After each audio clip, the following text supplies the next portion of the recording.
नमस्कार विद्यार्थी मित्रांनो, ओएसिस करियर पॉईंटच्या यूट्यूब चॅनलमध्ये आपलं स्वागत आहे। या व्हिडिओमध्ये आपण पाहणार आहोत जानेवारी 2017मध्ये जो UGC नेट पेपर क्रमांक 1 झाला होता ऑफलाईन पद्धतीने। या पेपरमधील हिंदी माध्यमातील प्रश्नपत्रिकेमध्ये जे प्रश्न तुम्हाला विचारण्यात आले होते या प्रश्नांवर सविस्तर चर्चा आपण या व्हिडिओच्या मार्फत करणार आहोत। यामधील DI मॅथमॅटिक्सचा स्वतंत्र व्हिडिओ बनवलेला आहे आणि ज्या विद्यार्थ्यांना हेच प्रश्न इंग्लिश माध्यमातून पाहायचे आहेत त्यांच्यासाठी सुद्धा स्वतंत्र व्हिडिओ बनवलेला आहे। तुम्ही ओएसिस करियर पॉईंटच्या यूट्यूब चॅनलवर जाऊन प्लेलिस्टमध्ये UGC नेट 2024 मध्ये गेल्याच्या नंतर तुम्हाला हे सर्व व्हिडिओ पाहायला मिळणार आहेत। तर अधिक वेळ न घेता आपण जानेवारी 2017 मध्ये जो ऑफलाईन पद्धतीने पेपर झाला होता UGC नेटचा त्याचं वाचन आणि विश्लेषण करूया, जेणेकरून येणाऱ्या UGC नेटसाठी तुम्हाला हे प्रश्न सरावासाठी उपयुक्त ठरू शकतात।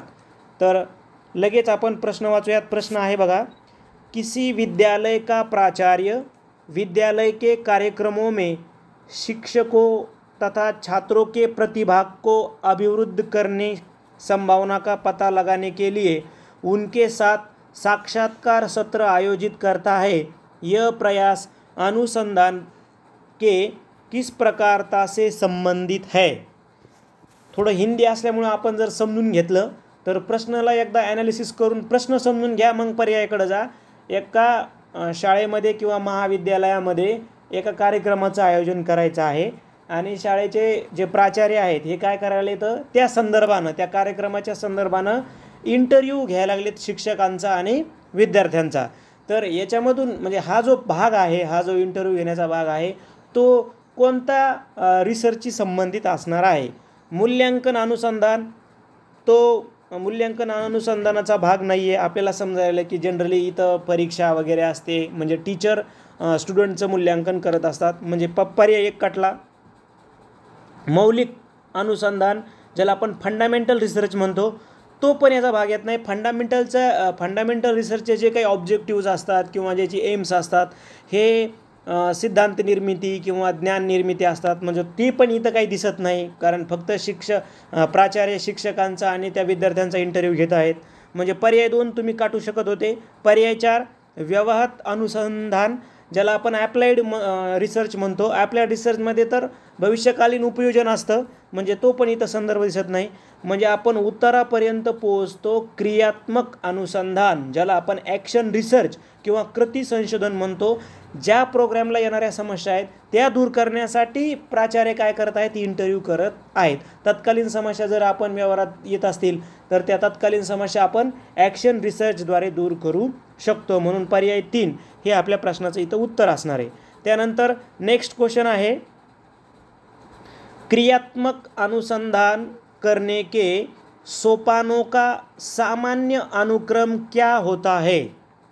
जे ॲक्शन रिसर्च असतं त्याच्या पायऱ्या किंवा त्याचे टप्पे सांगा, असं आपल्याला सरळ प्रश्न विचारलं आहे। सोपान म्हणजे पायऱ्या, म्हणजे कृती संशोधनाच्या पायऱ्या कोणत्या असतील। जसं पर्यायामध्ये विचारले तसं आपण विचार करूया। विमर्श, प्रेक्षण, योजना निर्माण, क्रियान्वय। योजना निर्माण, क्रियान्वय, प्रेक्षण, विमर्श। योजना निर्माण, विमर्श, प्रेक्षण, क्रियान्वयन, प्रेक्षण, योजना निर्माण, विमर्श। कोणताही संशोधन म्हटलं की अगोदर काय येईल, प्लॅन येईल। मग प्लॅन बघा पर्याय 1 मध्ये तर अगोदर ते विमर्श म्हणू लागले, तर म्हणजे अगोदर ऑब्झर्वेशन वगैरे येणारच नाही ना, म्हणजे त्याला काय म्हणू आपण रिफ्लेक्ट येणारच नाही। म्हणजे अगोदर काय येईल, अगोदर येईल प्लॅन, म्हणजे त्याच्यामुळं हा पण कटला, ॲक्शन पण कटला, पर्याय 1 कटला 2। योजना निर्माण जिथं आहे नंबर 1ला ते उत्तराची संभावना आहे। म्हणजे अगोदर येईल प्लॅन, नंतर येईल क्रियान्वयन म्हणजे ॲक्ट म्हणजे कृती, प्लॅन, ॲक्ट, ऑब्झर्व आणि रिफ्लेक्ट म्हणजे विमर्श। म्हणजे पर्याय 2 हे काय आहे तर ॲक्शन रिसर्चचे महत्त्वाच्या स्टेप्स आहे। पर्याय 2 हे उत्तर आपलं होणार आहे। निम्नांकित में अनुसंधान चरणों का कौन सा तार्किक क्रम तार्किक है। ठीक आहे, परत एकदा पण जनरल रिसर्चच्या संदर्भानं आपल्याला योग्य क्रम सांगायचा आहे. जनरली आपल्याला माहिती आहे, तुम्ही जर याच्यातले वाचताल महत्त्वाचे मुद्दे, तर कोणत्याही रिसर्चमध्ये किंवा दिलेल्या पर्यायाचा विचार करता समस्या अगोदर आपण स्थापन करतो, बरोबर आहे. म्हणजे पर्याय 1 मध्ये पण आहे समस्या स्थापन, इथं शोधा विकल्प कटला. त्याच्यानंतर समस्या स्थापन 3 मध्ये पण आहे, ठीक आहे, आणि 4 मध्ये पण आहे. मग समस्या स्थापन केल्याच्या नंतर परिकल्पना येईल, म्हणजे इथं विश्लेषण लगेच येणार नाही म्हणून पर्याय 1 कटला, आणि प्रतिदर्श ते येणार नाही म्हणून पर्याय 4 कटला. म्हणजेच समस्या स्थापन, परिकल्पना निर्माण, शोध अभिकल्प का विकास, प्रदत्त एकत्रीकरण, प्रदत्त विश्लेषण, सामान्यीकरण तथा निष्कर्ष निरूपण, म्हणजे पर्याय 3 हे काय असतील, रिसर्चच्या योग्य पायऱ्या असतील. नेक्स्ट, जोड्या लावा विचारल्या तर ठीक आहे. विविध विधी ज्या आहेत रिसर्चच्या, त्या विधी आणि उपकरण आपल्याला माहीत पाहिजे. बघा, प्रयोगात्मक विधी, कार्योत्तर विधी ज्याला एक्स पोस्ट फॅक्टो मेथड म्हणतात, विवरणात्मक सर्वेक्षण विधी, इतिवृत्तात्मक विधी. मग आता आपण तुम्ही जे तुम्हाला लवकर आलं असतं, जसं बघा आता सर्वेक्षण विधीमध्ये काय वापरल्या जाऊ शकतं, आपल्याला माहिती आहे की सर्वेक्षणामध्ये प्रश्नावली वापरल्या जाऊ शकते, ठीक आहे. म्हणजे सीचं 2 सांगणारा पर्याय कोणता आहे, सीचं 2, म्हणजे 2 आपलं उत्तर जवळपास होऊ शकतं, कारण सीचं 2 सांगणारा एकच पर्याय आहे तो म्हणजे 2, ठीक आहे. त्याच्यानंतर इतिवृत्तात्मक विधी म्हणजे ऐतिहासिक पद्धती. तर ऐतिहासिक पद्धतीमध्ये काय, प्राथमिक द्वितीयक स्रोतो का उपयोग. ऐतिहासिक पद्धतीमध्ये काय वापरले जाईल साधनामध्ये, प्राथमिक आणि दुय्यम साधनं. म्हणजे डीचा 1, मग डीचा 1 2 ठिकाणी आहे, पण सीचा 2 असं एकाच ठिकाणी आहे, म्हणजे डीचा 1 आला इथं, म्हणजेच पर्याय 2 हे आपलं उत्तर आहे. उलट जोड्या लावा हा जो प्रश्न आहे, यापैकी तुम्हाला 2 जरी येत असल्या तरी पण तुम्ही उत्तरापर्यंत पोहोचू शकता. शोध नैतिकता का विषय शोध के किस चरण में संगत माना जाता है. समस्या स्थापन तथा इसकी परिभाषा के चरण में, शोध के समग्र के निर्धारण के चरण में, प्रदत्त संकलन तथा विवेचन के चरण में, निष्कर्षों को प्रस्तुत किए जाने के चरण में.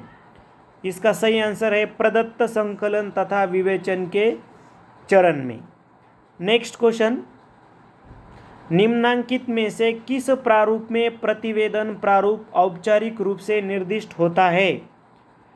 डॉक्टरेट स्तरीय शोधपत्र ज्याला आपण डॉक्टरल लेवल थेसिस म्हणू, शोधकर्ताओं का सम्मेलन, कॉन्फ्रेंस ऑफ रिसर्चर, कार्यशाला एवं संगोष्ठियाँ, वर्कशॉप एंड सेमिनार, संवादपरक प्रस्तुतियाँ ज्याला आपण सिम्पोजिया असं म्हणू. तर काय म्हणले ते, किस प्रारूप में प्रतिवेदन प्रारूप औपचारिक रूप से निर्दिष्ट होता है.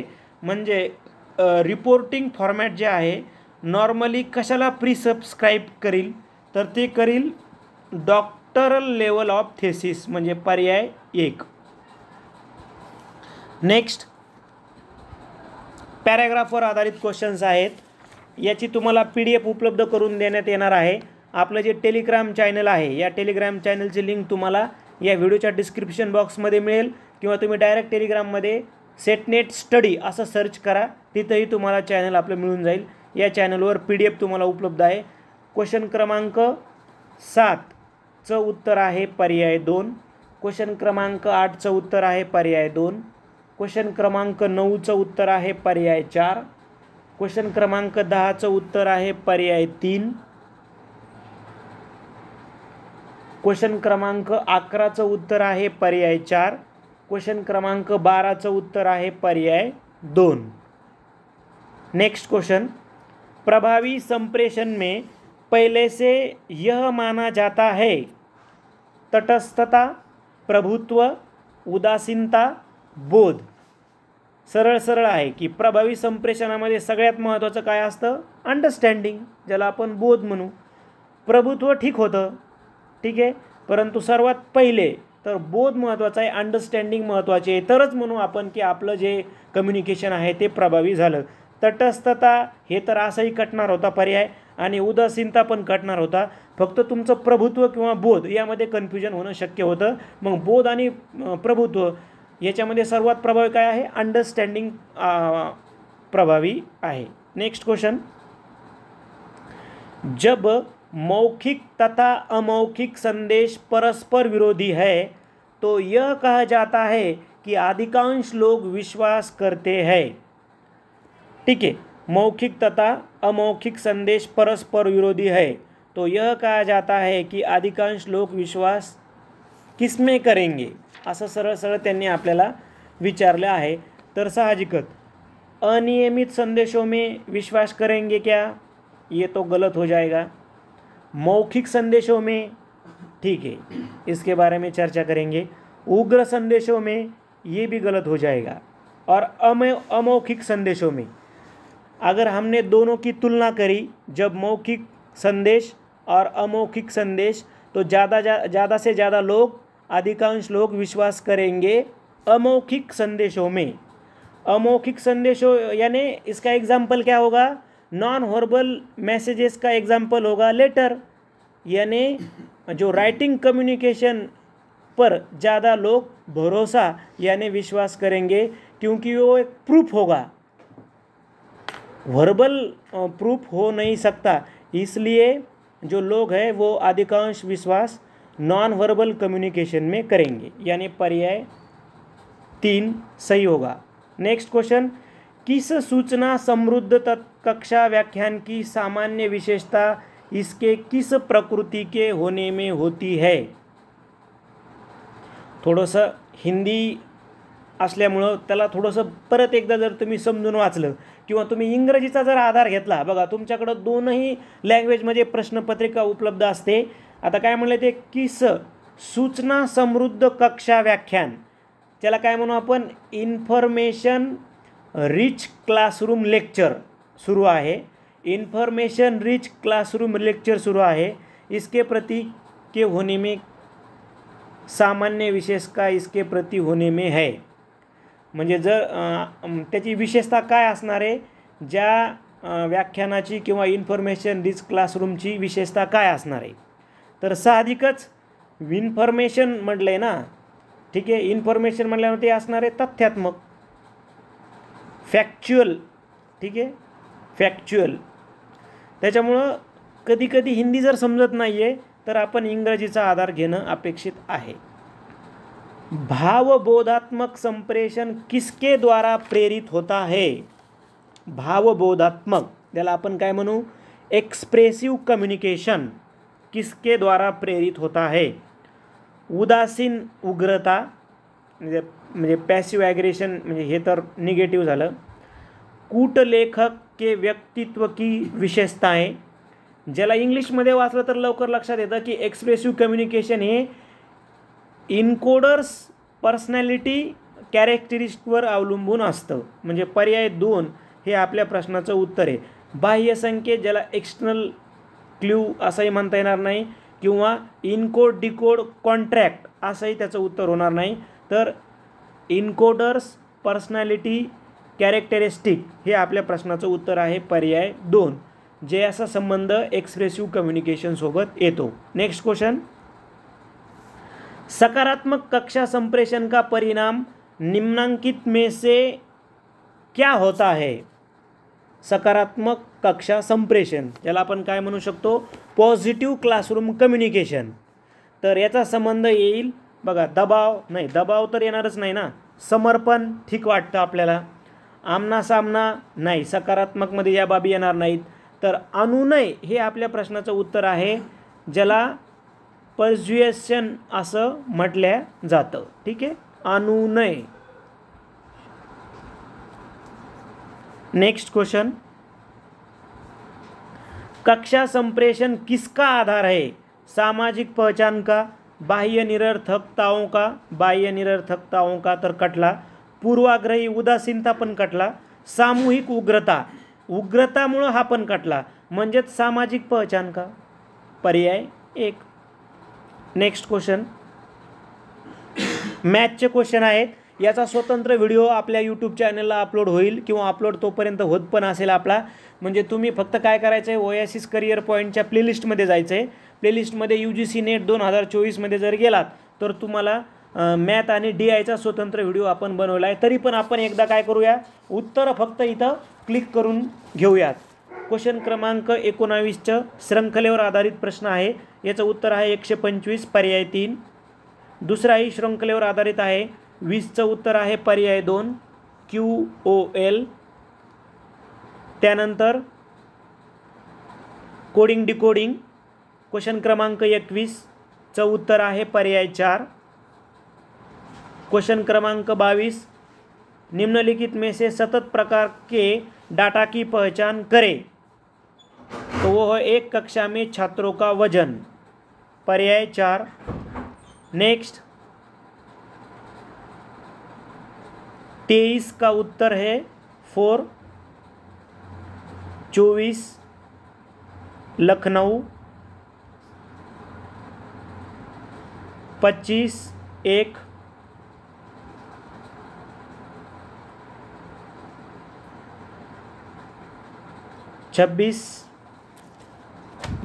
26 का अंतर्विरोधी, पर्याय 3.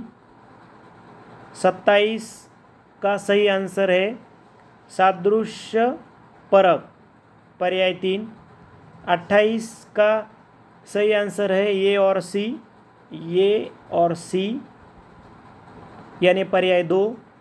29 का सही आंसर 4, 2 और 4 मतलब 2 और 4. 30 पर्याय 2. डाटा इंटरप्रिटेशनवर आधारित क्वेश्चन्स आहेत. याचा सुद्धा तुम्हाला व्हिडिओमध्ये विश्लेषण पाहायला मिळेल. DIचे आपण नुसते उत्तर बघूया, विश्लेषण तुम्ही स्वतंत्र व्हिडिओमध्ये पहा. जानेवारी 2017 UGC नेट पेपर असं जरी तुम्ही सर्च केलं तरी तुम्हाला तो मिळून जाईल.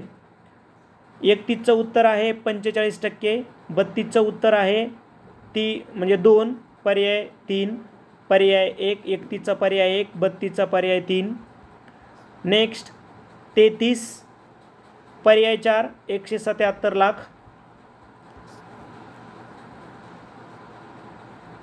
34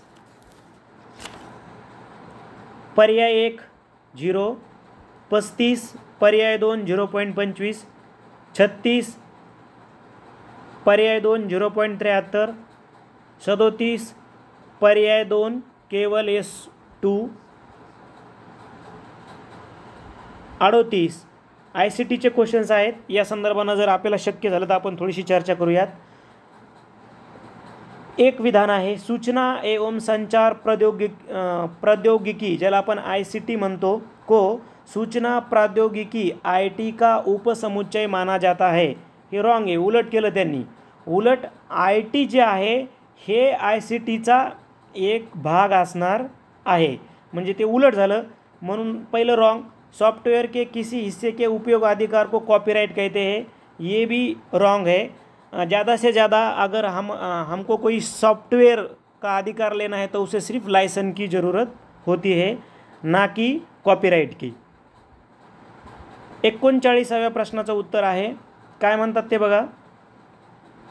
निम्नलिखित में से कौन सा कंप्यूटर मेमोरी प्रकारों में से उच्चतम से न्यूनतम गति को सूचीबद्ध करता है. उच्चतम से न्यूनतम गति यानी स्पीड को सूचीबद्ध करता है. पर्याय 3 CPU, registers, cache memory, main memory, secondary storage. Next निम्नलिखित में से वेब 2.0 अनुप्रयोगों की कौन सी विशेषता है. थोडंसं करंटचा संदर्भ आहे. याचा पर्याय 2 हे उत्तर आहे. करंटच्या क्वेश्चनच्या संदर्भानं आपल्याला आताचे करंटचे क्वेश्चन पाहावे लागतील, थोडेसे एज्युकेशनशी रिलेटेड, त्यामुळे आपण त्याच्यावर जास्त बोलणार नाहीत. वर्ड प्रोसेसिंग सॉफ्टवेयर के संदर्भ में एक समाहित प्रकाशन बनाने हेतु डाटा स्रोत में परिवर्ती सूचना के प्रकाशन में अपरिवर्तनीय सूचनाओं के संयोजन प्रक्रम को जाना जाता है, तो उसे मेल मर्ज कहते हैं. नेक्स्ट क्वेश्चन डीवीडी का फुल फॉर्म डीवीडी का full form digital versatile disc, यानी पर्याय 3।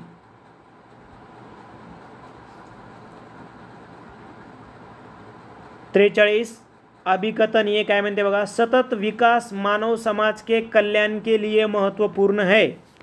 सतत विकास यानी सस्टेनेबल डेवलपमेंट, तो यस ये बराबर है, मानव के कल्याण के लिए सस्टेनेबल डेवलपमेंट महत्वपूर्ण है, यानी अभिकथन ये सही है। तर्क आर पढ़ेंगे, पर्यावरणीय दृष्टि से सही नीति पर्यावरण के क्षति नहीं पहुंचाती है अथवा प्राकृतिक संसाधनों का क्षरण नहीं करती है। अगर पर्यावरण दृष्टि से हमने सही नीति बनाई तो वो क्षति भी नहीं पहुंचाएंगी पर्यावरण को और प्राकृतिक संसाधनों का क्षरण भी नहीं करेंगी, यानी आर भी सही है और ये भी सही है, मात्र ये एक दोनों से डिपेंडेंट है, यानी एक कथन और एक तर्क ऐसा नहीं है। इसलिए हम चुनाव करेंगे ये और दोनों सही है, लेकिन आर ये का सही स्पष्टीकरण नहीं है। अपने आप से दोनों ही ये सिर्फ सही है, इसमें से एक और दो में रिलेशन नहीं है। नेक्स्ट क्वेश्चन, शहरी क्षेत्रों में नाइट्रोजन ऑक्साइड के कारण प्रदूषण के स्रोत है। शहरी क्षेत्रों में नाइट्रोजन ऑक्साइड के कारण प्रदूषण का प्रमुख स्रोत है सड़क परिवहन, यानी पर्याय 1। निम्नलिखित में से जल जनित रोग नहीं है, लास्ट में नहीं है बोल रहा है वो, ठीक है, नहीं है जल जनित रोग, यानी वाटर ब्रोन डिसीज कौन सा नहीं है। टाइफाइड वाटर से प्रसारित होता है, हेपेटाइटिस का संबंध यानी रिलेशन भी वाटर से आता है। हैज़ा थोड़ा हिंदी में अलग लगता है, लेकिन वो हैज़ा मतलब कॉलरा का संबंध जो है, मतलब रिलेशन जो है वो वाटर से है। किसका नहीं है, डेंगू का नहीं है, यानी डेंगू तो वायरस से प्रसारित होता है और जो वेक्टर है उसमें प्रसारित करने वाला वो तो मच्छर है, ठीक है, मॉस्किटो है। इसलिए डेंगू का जो रिलेशन है वो वाटर से नहीं आता, इसलिए आंसर का सही चुनाव करेंगे पर्याय 4। नेक्स्ट, भारत सरकार का लघु जल विद्युत परियोजनाओं में से वर्ष 2022 तक पावर उत्पादन का लक्ष्य है, तो वो मतलब ओल्ड क्वेश्चन का है, 2017 में हुए वाला क्वेश्चन है, तो 2022 का लक्ष्य था 5 गीगावाट, यानी पर्याय 2। नेक्स्ट, किस देश में हाल ही में हाइड्रोफ्लोरोकार्बन्स को चरणबद्ध तरीके से समाप्त करने संबंधी अंतर्राष्ट्रीय करार पर हस्ताक्षर किए गए हैं। ये पेपर 2017 में हुआ था, इसलिए वो उसी टाइम का करंट पर क्वेश्चन पूछा गया है, यानी इस पे हम ज़्यादा चर्चा नहीं करेंगे। इसका सही आंसर है रवांडा। नेक्स्ट क्वेश्चन, निम्नलिखित प्राकृतिक आपदाओं में से कौन सी हाइड्रोमौसमी नहीं है। लास्ट में निगेटिव किया है क्वेश्चन को, तो एक बार फिर से पढ़ेंगे।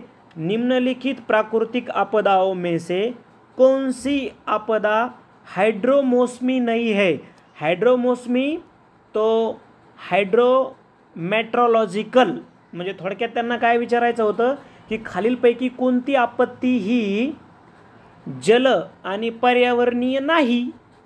बघा आता, हिमस्खलन आहे, समुद्री कटाव यानी आम्ही काय होते सी इरोजन आहे, उष्णकटिबंधीय चक्रवात म्हणजे ट्रॉपिकल सायक्लोन पर्यावरणीय आहेच ते, म्हणजे ट्रॉपिकल सायक्लोन जे आहे ही पर्यावरणीय आपदा असणारच आहे, पर्यावरणीय आपत्ती असणारच आहे। सुनामी ही हायड्रोमेट्रोलॉजिकल येणार नाही।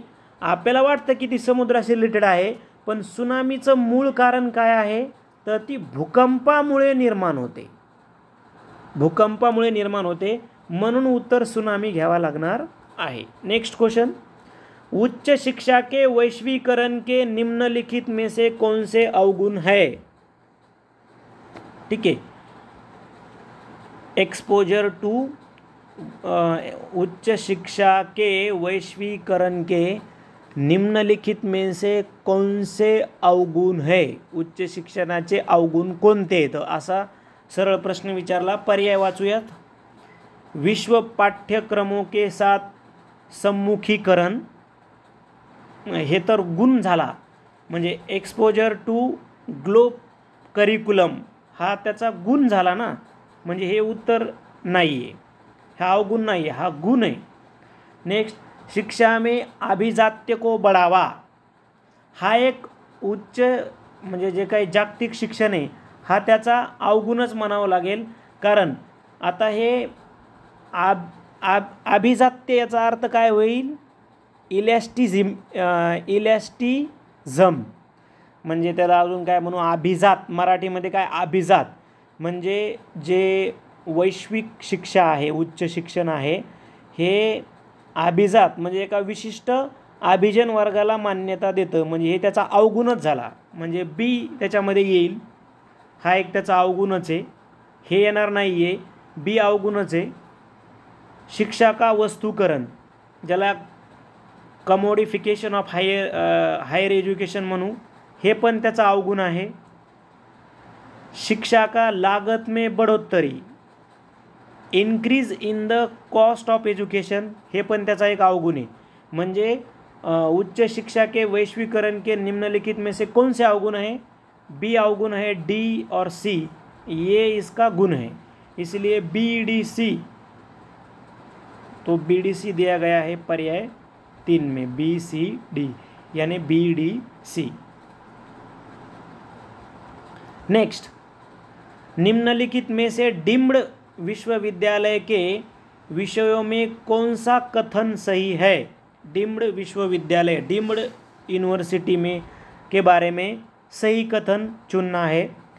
राज्य के राज्यपाल डीम्ड विश्वविद्यालय के कुलाधिपति होते हैं. रॉन्ग. जो मतलब जो डीम्ड यूनिवर्सिटी के कोऑर्डिनेटर रहते हैं, मतलब जिन्होंने डीम्ड यूनिवर्सिटी चालू कर दी है, वही जो है मैनेजमेंट में का जो एक आदमी है जो स्टार्ट करने वाला है यूनिवर्सिटी, जिसका ओनर है वही कुलपति रहते हैं, ना कि राज्यपाल. यानी पर्याय ये रॉन्ग है डीम्ड विश्वविद्यालय के बारे में. वे अपना पाठ्यक्रम तथा पाठ्यचर्या बना सकते हैं. स्वतंत्र सिलेबस असतो का डीम्ड युनिव्हर्सिटीचा? हो, बी आहे बरोबर. वे दाखिला तथा शुल्क के विषय में अपने दिशानिर्देश बना सकते हैं, ते पण बरोबर आहे. वे उपाधी प्रदान कर सकते. यस, एखाद्याला डिलीट वगैरे पदव्या देते डीम्ड युनिव्हर्सिटी. म्हणजे बी सी डी बरोबर आहे, ये रॉंग आहे फक्त. बी सी डी बरोबर, पर्याय 2 हे आपल्या प्रश्नाचं उत्तर आहे. नेक्स्ट, मूल्य शिक्षा का उद्देश्य निम्नांकित में से किस पर केंद्रित कर अच्छी तरह से पूरा किया जा सकता है? मूल्य शिक्षा का उद्देश्य मतलब व्हॅल्यू एज्युकेशनचा मेन फोकस तर तो असणार आहे मानवीय मूल्यों के प्रति संवेदना, कंसर्न फॉर ह्यूमन व्हॅल्यूज, पर्याय 3. नेक्स्ट, निम्नलिखित में से कौन से कथन सही है? राज्यसभा एक स्थायी सदन है जिसे केवल राष्ट्रीय आपातकाल के दौरान ही भंग किया जा सकता है. राज्यसभा राज्यों के स्थानीय हितों का प्रतिनिधित्व नहीं करता है. राज्यसभा के सदस्य को प्रतिनिधित्व करने वाले राज्यों के निर्देशों के अनुसार मतदान करना बाध्यकारी नहीं है. राज्यसभा में किसी भी केंद्र शासित क्षेत्र का प्रतिनिधित्व नहीं है. आता वैसे तो सिलेबस चेंज होने वाला है, 2019 को थोड़ा सा सिलेबस चेंज कर दिया है. पॉलिटी जो घटक है वो कैंसिल कर दिया है. ठीक है, तो इससे हम ज़्यादा डिस्कस नहीं करेंगे. अगर आपको थोड़ी सी पॉलिटी की जानकारी है तो इसमें से ये रॉन्ग है और डी रॉन्ग है, यानी बी और सी सही है, यानी पर्याय 2 इसका आंसर है. लेकिन इससे हम ज़्यादा टाइम नहीं लेंगे क्योंकि ये पॉलिटी जो है वो आप पॉलिटी के क्वेश्चंस हमारे यूजीसी नेट के एग्ज़ाम में पूछे नहीं जाते. नेक्स्ट, किस राज्य में राष्ट्रपति, ये भी नहीं, इसका भी नहीं डिस्कस करेंगे. केवल सी यानी 53 जो है इसका सही आंसर है ये और डी, ये और डी। नेक्स्ट, राष्ट्रपति के प्रसाद, ये भी पॉलिटी का है, पॉलिटी पे चर्चा नहीं करेंगे, इसका सही आंसर है केवल सी।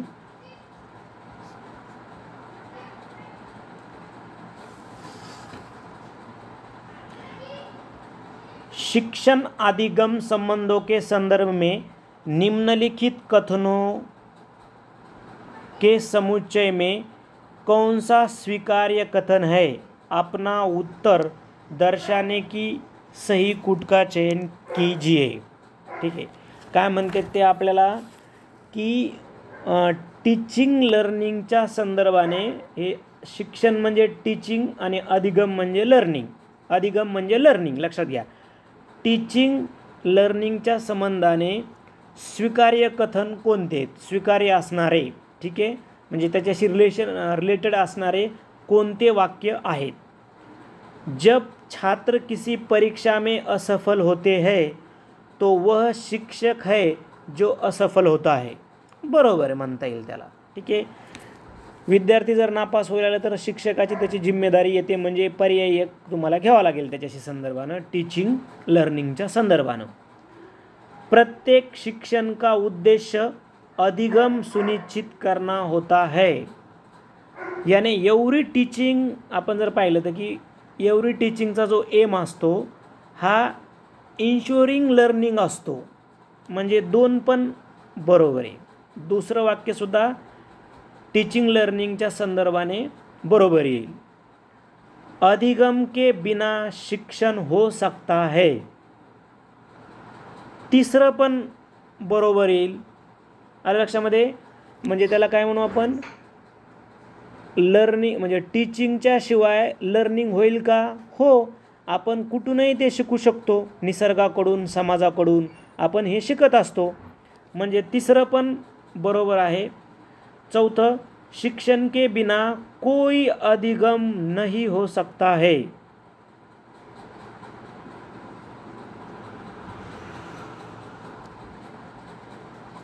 आता उलट ते परस्पर विरोधी आहे, शिक्षण के बिना कोई अधिगम नहीं हो सकता है। बघा, टीचिंग शिवाय लर्निंग होऊ शकत नाही असं ते म्हणतात, म्हणजे हे रॉंग आहे। आत्ता जे आपण वर बोललो तीनच्या संदर्भाने ते एकदा परत समजून घेऊ। बघा, टीचिंगच्या शिवाय लर्निंग होऊ शकत नाही का? नाही, होऊ शकते। आपण निसर्गाकडून काही शिकत असतो, विविध घटनांमधून काही शिकत असतो। मग तिसरं काय, अधिगम के बिना शिक्षण हो सकता है। यस, लर्निंगच्या शिवाय शिक्षण होतं का? टीचिंग होऊ शकते का? हो, असं आपण म्हणू शकतो।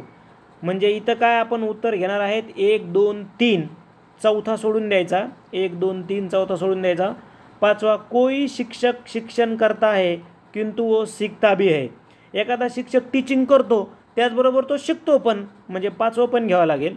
ठीक आहे, पर्याय 5 सुद्धा आपल्याला उत्तरामध्ये समाविष्ट करावं लागेल, म्हणजे 1 बरोबर, 2 बरोबर, 3 बरोबर, 4 रॉंग आहे। ठीक आहे, 4 काय असणार आहे? रॉंग असणार आहे। 1 2 3 बरोबर, पाचवा पर्याय बरोबर। वास्तविक अधिगम का अभिप्राय कंठस्थ किया जाने वाला अधिगम है। नाही, वास्तविक अधिगम त्याला काय म्हणू आपण, real learning implies rote learning, म्हणजे हे रॉंग वाटते आपल्याला हे। ठीक आहे, रियल लर्निंग म्हणजेच रोट लर्निंग होऊ शकत नाही, म्हणजे 6वा पर्याय काढला आणि चौथा काढला, म्हणजे 1 2 3 आणि 4, 1 2 3 आणि 4। मग असा कोणता पर्याय येईल उत्तर? सॉरी, 1 2 3 आणि 5, तर तो पर्याय 2 येईल, 1 2 3 5, कारण चौथा आणि 6वं चुकीचं आहे। नेक्स्ट, अभिकथन दिलंय, अधिगम एक जीवनपर्यंत प्रक्रिया आहे। अधिगम बघा, हिंदी समजूनच घ्यावं लागेल। अधिगम म्हणजे काय? लर्निंग म्हणले। काय म्हणायला लागले ते सरळ सरळ की learning is a life long process. सही है, अधिगम के उपयोगी होने के लिए इस जीवन प्रक्रमों से जोड़ा जाना चाहिए। ये भी सही आहे, म्हणजे कसं, लर्निंगला लिंक पाहिजे कोणती? लाईफ प्रोसेस, बरोबर आहे। लर्निंगला लिंक केलं पाहिजे लाईव्ह प्रोसेससोबत. म्हणजेच काय, तर्क आर सुद्धा बरोबर आहे आणि आर जे आहे हे याची सही व्याख्या आहे. यानी ये और दोनों सही है और आर ये की सही व्याख्या है. नेक्स्ट क्वेश्चन, शिक्षक की प्रभावीकारिता का निर्णय निम्नांकित में से किस रूप में किया जाना चाहिए. शिक्षण की प्रभावीकारिता का निर्णय, त्याला काय म्हणू आपण, इफेक्टिव्ह ऑफ टीचिंगला जज करणारी टर्म कोणती, असं सरळ सरळ विचारलंय की इफेक्टिव्ह ऑफ टीचिंगला जज करणारी टर्म कोणती आहे. ठीक आहे, विषय वस्तु के आच्छादन के आधार पर. ठीक आहे, म्हणजे कोर्स कवरेज महत्त्वाचं आहे प्रभावी टीचिंगसाठी.